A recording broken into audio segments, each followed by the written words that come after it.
Hi guys, sa Angel. So ayan, magpe-prepare ako ng marinate na pork. Ayan. So ano lang to, parang homemade tocino lang siya. Pero wala akong yung pang color, yung pang kulay pula. So ang gagamitin ko is ayan, yung pork neck. Pork neck lang siya. Tapos lalagyan ko lang siya ng sugar. Ayun lang ang ating ingredients. Maraming sugar. Ganyan. Kasi mga siguro mga 1 cup ng sugar. 1 cup? Grabe dami. Tapos, one, isang teaspoon ng salt. Salt ba to? Hindi, pepper. Salt, tapos, kaya, pepper, tapos salt din. Ayan. Para medyo may, ayun lang, sugar, paminta, at saka asin.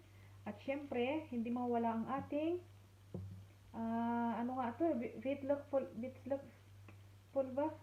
Ano nga to? Yung garlic powder. Ayan.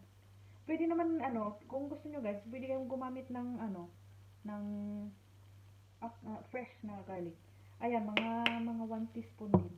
Tapos, yung ginagawa ko, nilalagyan ko siya ng kaunting toyo.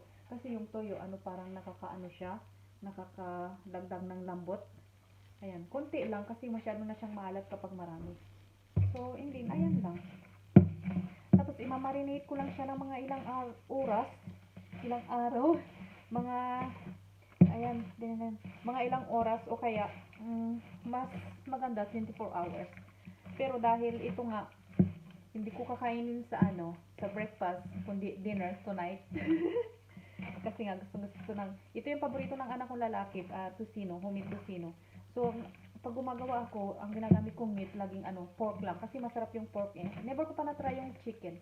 So ayan, kahit yung mga in-laws ko gusto nila yung yung tocino. Minsan kasi bumibili lang ako ng finished product na yung from Mamasita na tocino. Tapos yun gusto nila. So pero ito parang homemade lang siya. Ayan, tocino na to siya guys. Ang kulang lang dito is yung color. So ayan lang. Easy ingredients, di ba? Tapos imamarinate ko lang siya hanggang siguro mga 2 hours tapos ipa-fry ko siya mamaya. Okay. Tapos we'll see later. Ayan, ganyan lang itsura niya guys kapag tapos nyong halu-haluin lang. Ayan. Di ba? Ayan na siya.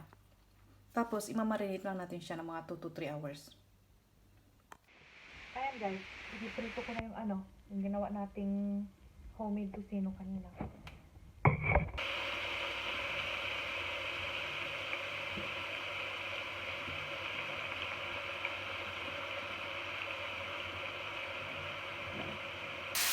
Ayan, ganyan siya guys. Actually, pwede nyo siyang prituhin o kaya pwede nyo siyang lutuin with tubig. Ganun. Pero ako gusto ko prito kasi siya, malambot kahit leftover na siya. So, malambot pa. Kasi kapag ang ginawa ko is, i-boil ko siya sa tubig muna. Tumitigas siya. Ganun. Okay, ayan.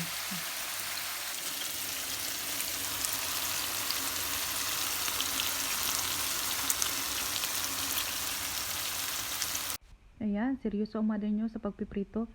Prito ko siya guys ng high heat para makaramelize yung sugar kanina. So, ayan lang ang aming dinner for today, yung tocino, tapos bumili rin ako ng ready to cook na scampi. Ayan, yung shrimp ba. So, syempre, rice is life. Thanks for watching. Goodbye.